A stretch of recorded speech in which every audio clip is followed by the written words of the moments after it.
Bonjour à tous, ici Anne-Marie Conan en présence de Lynne Brière. Bonjour Lynne, ça va bien? Oui, bonjour Anne-Marie, ça va bien, merci. Écoute, toi, tu es gestionnaire de services éducatifs. Est-ce que tu pourrais nous en parler un peu plus de qu'est-ce que tu fais? Oui, bien en fait, je suis tout d'abord à la gestion de projet. Donc, on part, on présente un projet au ministère de la Famille. Ensuite, quand notre projet est retenu, bien parfait, on part dans la grande aventure pour pouvoir mettre en place un service éducatif à la petite enfance.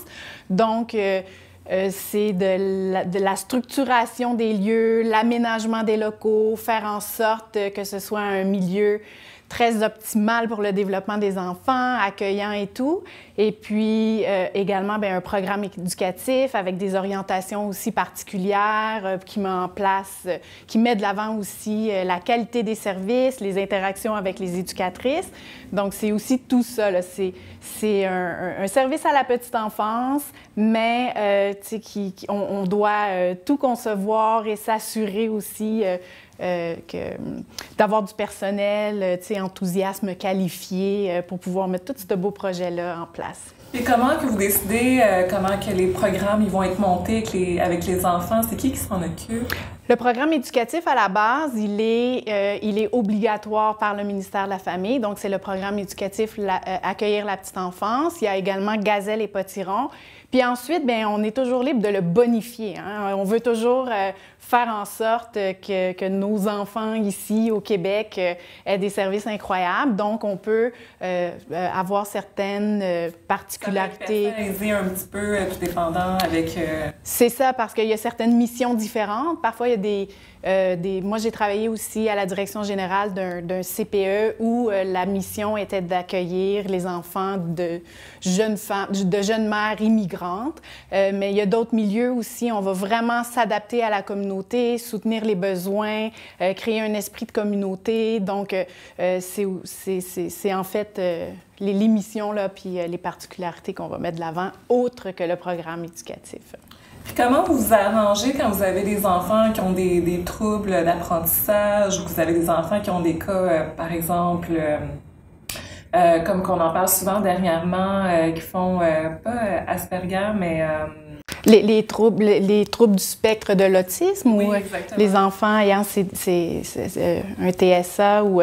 Bien, en fait, c'est très important de bien s'entourer de professionnels, donc de collaborer avec des orthophonistes, des physiothérapeutes, avoir justement beaucoup de formation qui est offerte à nos éducatrices pour être à l'affût, savoir quoi observer, pour pouvoir justement faire du dépistage, parce que c'est entre autres notre rôle à la petite enfance. Oui, parce que les enfants sont jeunes, des fois les parents ne savent pas tout de suite. Si les enfants ont un petit trouble ou quelque chose. Bien, effectivement, parce que quand on est parent, tu sais, l'enfant naît, mais on est... C'est comme s'il y avait la naissance du parent aussi, là. On ne sait pas... il y a beaucoup de choses, tu sais, à regarder, à observer, et puis on devient parent du jour au lendemain, mais on développe aussi nos compétences parentales. Donc, l'accompagnement, c'est accompagner le parent là-dedans, parce que le parent... À prime abord, tu sais, c'est son enfant, il est l'expert, il connaît très bien son enfant.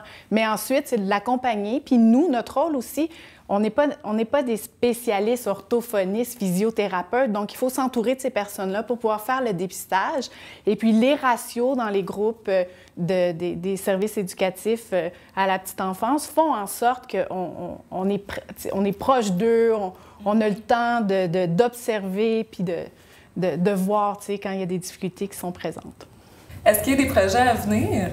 Oui, effectivement, il y a 2 superbes projets à venir, mais le plus rapproché, en fait, c'est le Centre éducatif Sous les arbres à Lévis, à Saint-Romuald, dont l'ouverture est prévue pour le début de l'automne. Donc, Ça s'en vient, oui. Alors, dans la région, on va s'annoncer dans les prochaines semaines parce que là, on va être à la recherche de super éducatrices.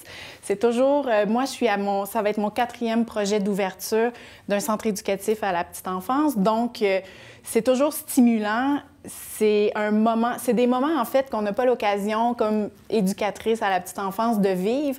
C'est des formations d'équipe. nouvelle. C'est stimulant, donc on a plein d'anecdotes. Oui, puis c'est de participer à la naissance de son milieu de travail aussi, puis c'est de bâtir une équipe. On part tout en même temps, on met la main à la pâte, on se prépare pour l'ouverture parce que c'est quelque chose, là, la première journée d'ouverture, toutes les familles qui arrivent, les nouveaux enfants, s'adapter à nos locaux. Oui, c'est ça, tu sais, mais en même temps, ça crée des liens tellement forts. Donc, dans chacun de mes milieux, les équipes de travail adorent ça, tu sais, ça solidifie beaucoup les liens. Et moi, j'aime beaucoup, je travaille beaucoup avec une approche de collaboration avec mes éducatrices. Si j'ai pas les éducatrices, je peux pas faire mon travail et vice-versa. C'est ça. Puis notre objectif, c'est vraiment de créer un lieu magique, puis stimulant pour tout le monde, puis une grande communauté. Ah, c'est bien. Ouais. C'est vraiment intéressant comme projet.